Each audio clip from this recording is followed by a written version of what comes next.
Okay, great. I'm going to do a couple of videos about my tumor.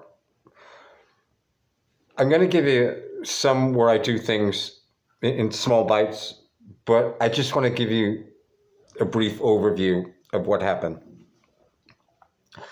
About a year ago, I was getting pains in my side I thought were my kidney.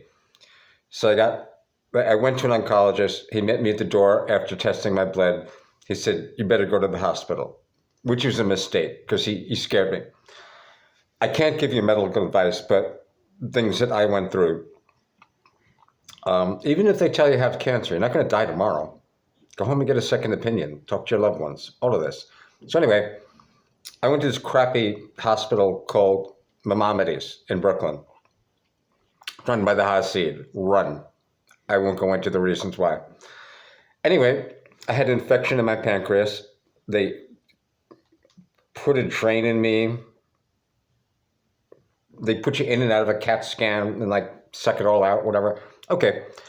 So without even giving me a colonoscopy or a CAT scan, these 4 witch surgeons came up and they wanted to cut out a foot of my colon and give me a bag. And they don't even tell you how long. They didn't even tell you they were going to do it. I had to ask them, these bastards. I walked, and they didn't want to let me go. This is since COVID. They sent this old guy, he's like the head of surgery with 4 other guys. And I told him I wanted to take care of some bills, go home. He said, "Oh, that's a rational reason." So I suppose if they thought I had an irrational reason, they would keep me and force me to have an operation. I don't know. So anyway, I went home and I was supposed to get the stitches taken out. But the doctor at my local hospital, because I didn't want to go back to my Maimonides, was on vacation for 2 weeks.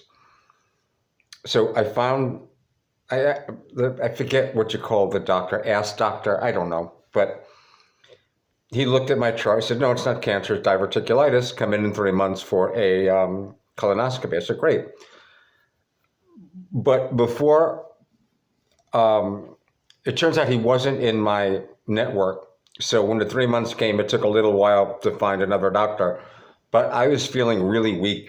I would walk from, the bathroom 40 feet to my chair and just like that.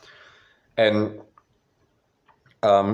when I did call the hospital, I would get water, then I have to lay down for a half hour. Then I get my phone and lay down for a half hour. So anyway, I get there.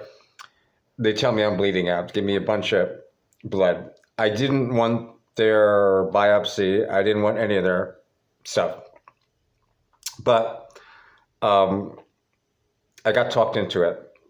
So they found tumor in my colon, tumor in my liver.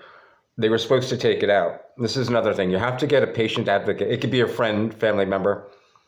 You have to get what the surgery is going to be in writing. Because I woke up with a colostomy bag. I don't even like to talk about this, humiliating.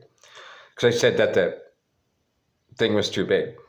So I never wanted their treatment. I was going to cure it naturally.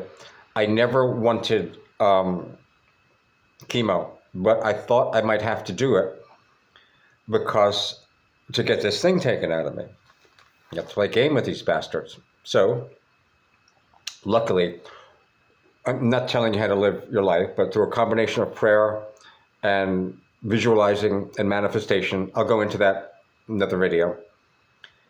I found another doctor, an oncologist, different one. I didn't like the first one at all. He was sitting in the chair. I wasn't supposed to see him that day. He came in, sitting in the chair just the way I pictured him, holding his hands just the way I pictured him, telling me, "Let's try immunotherapy." So thank God.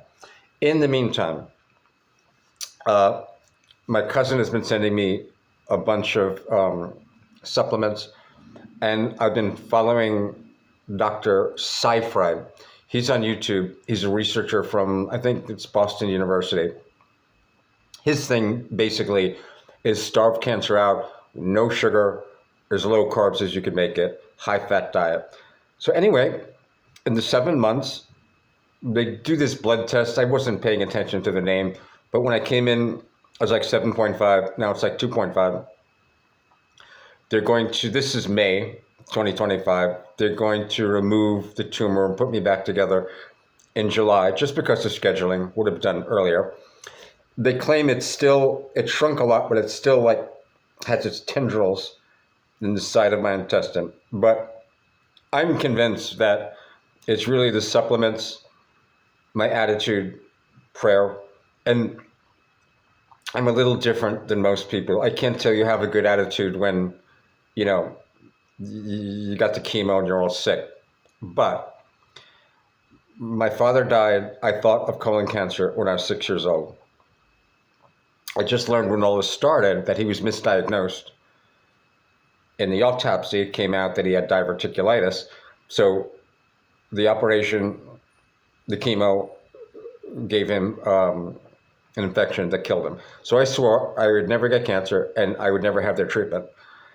So I have a different attitude towards the whole thing. I was always more afraid of the doctors and the hospitals than I was of any tumor, and mine's going away.